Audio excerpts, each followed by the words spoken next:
Shalom, my friends. Shalom Alecha. You pardon me 1 minute. Just 1 minute, please. Just Nathan! Son, what I tell you? I tell you, you take the camel, you get around back, you need a water, okay?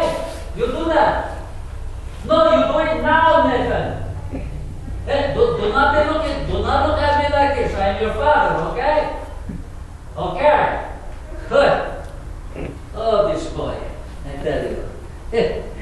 It's hard, they make you crazy. You got son like this, he is, my boy Nathan, he is stubborn just like camel. He has stubborn streak, I tell you, it's this long, this boy. He's stubborn like camel. No, he is stubborn like his mother. That's how he is stubborn. He's stubborn like my Rebecca. Oh, my Rebecca, God bless. She's a good woman, proud woman. She died, it's 2 years now. She died very sudden, my Rebecca. She's a good wife, she's a good mother. She's stubborn. But it's very sudden. And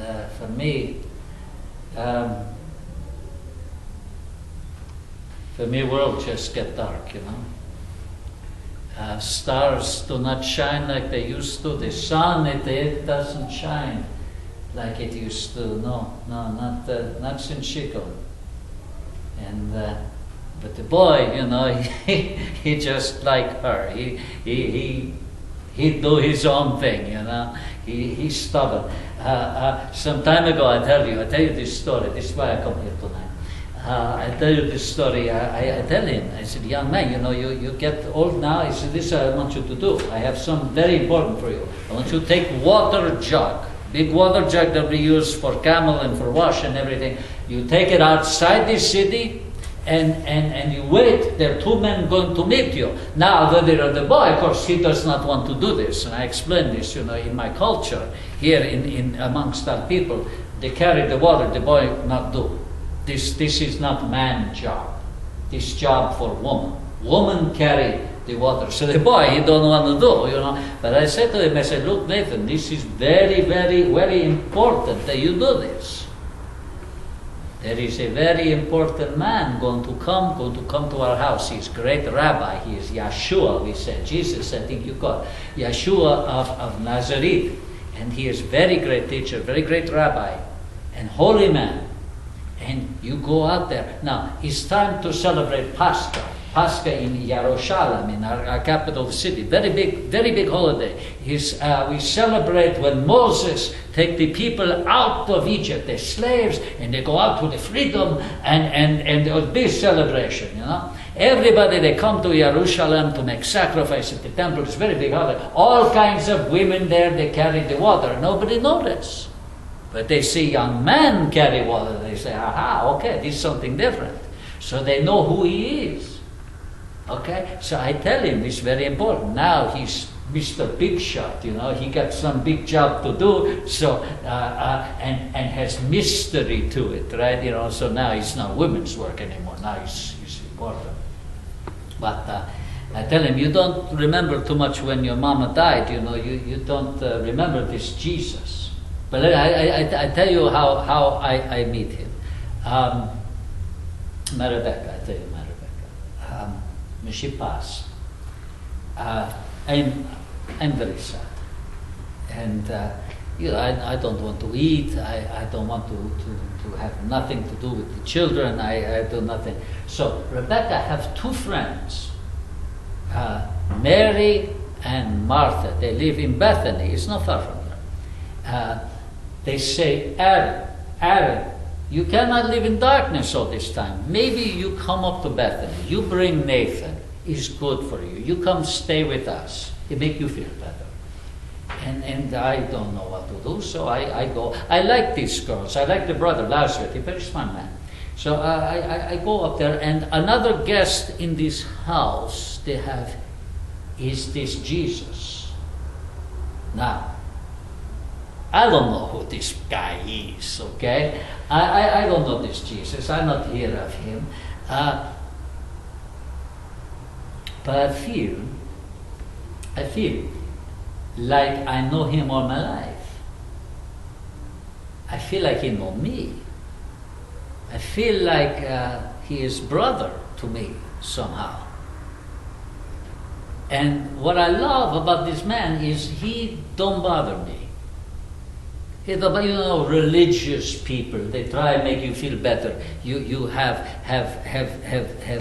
heartache, and they say, oh well, your wife, she is in a better place now. She is at peace, or the time is going to heal all wound. Well, I don't want to hear this foolishness to me. I don't want to hear this.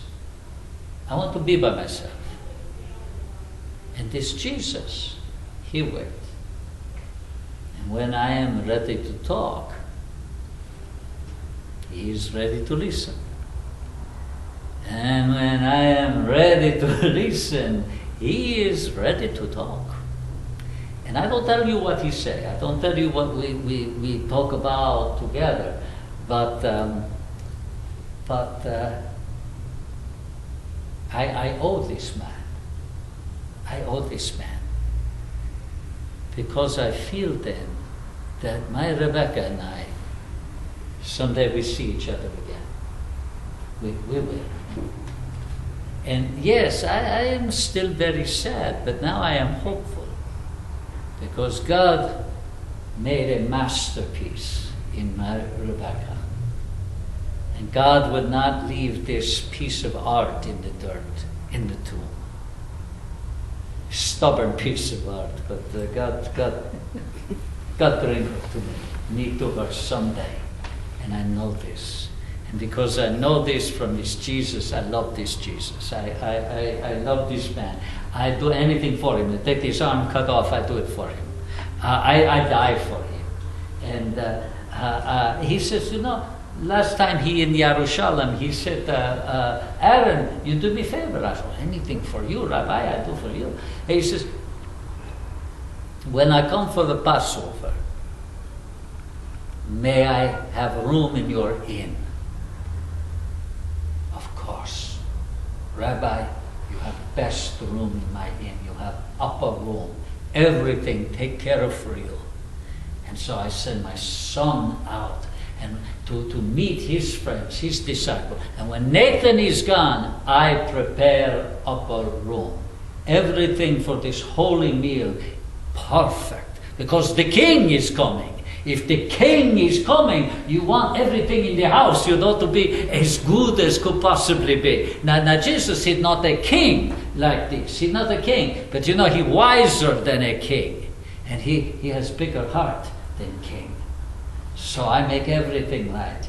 And I lay the bread. The bread that we eat is flat bread, because when our ancestors left Egypt, there's no time for bread to rise. We don't use yeast in it. It's flat bread. He sits on the table, and I cover it with this cloth. This is my best cloth. Best cloth in the house. You know why it's best cloth? This was last cloth my Rebecca make. She make this. It's pretty, right? Yeah. And I don't use this very often. When I use it and I look at it, I feel, like I have her here. I don't touch just piece of fabric. I touch my love.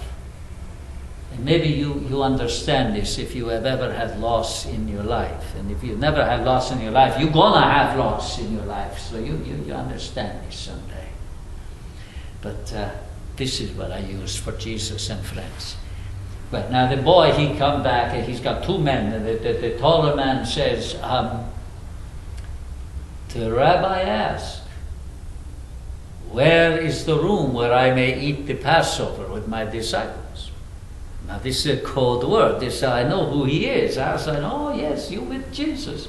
So I show him, and pretty soon the others, they come, and Jesus, he come, and there is never a man more proud than I am, that Aaron is to have a guest in his house, because I love this Jesus. I am honored to have this man in my house, and I greet him, mwah, you know, as men do in my culture. But I look at him, and he seemed a little sad. Now, I only met Jesus a few times, but I knew something not quite right here. And I had been hearing in the streets, you know, the words, that discontent they have. This meal get very tense, because they say the leaders of our people, our religious leaders, they don't like Jesus. They're jealous of him. They think he's wrong. They want to get rid of him. And the Romans, and don't get me started on the Romans, you know, they don't like nobody. Someone get too popular, that's the end for them. He end up hanging on the cross, you know what I'm saying? They say it's only one Caesar, and this world only big enough for one Caesar. So this meal feel a little funny, you know. It should be joyous, holy time, but it's frightening. Now, I want to be good hosts, so we send servant girls away. Nathan and I, we serve a table. And I know this is woman work. This is work for woman. But for us, when the king is there, the man serve as well. So we serve at the table. I hear a little bit of the talk. And at some time in the talk, when it comes time for the bread, Jesus take my Rebecca's cloth. And he take it off the bread, like he's caressing her. And he folded with so much respect. And I feel that she is there right in this room at this holy time during our holy sacred day. And then he takes the bread and he breaks. And he says, this bread is my body. This is my body, broken for you. And he takes the cup after dinner and says, this cup is my blood that I shed for you. And I think it's just like this cloth is my Rebecca to me. When I touch it, I feel her. I know she is here. And now when I eat the bread and drink the cup, I know that Jesus is also here.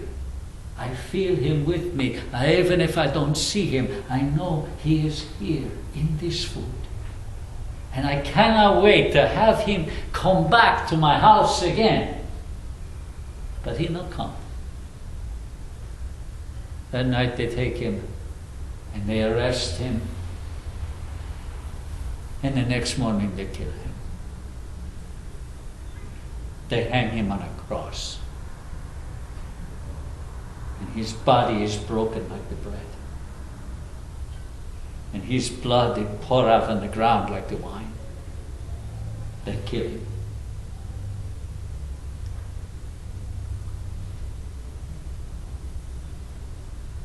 And on the third day,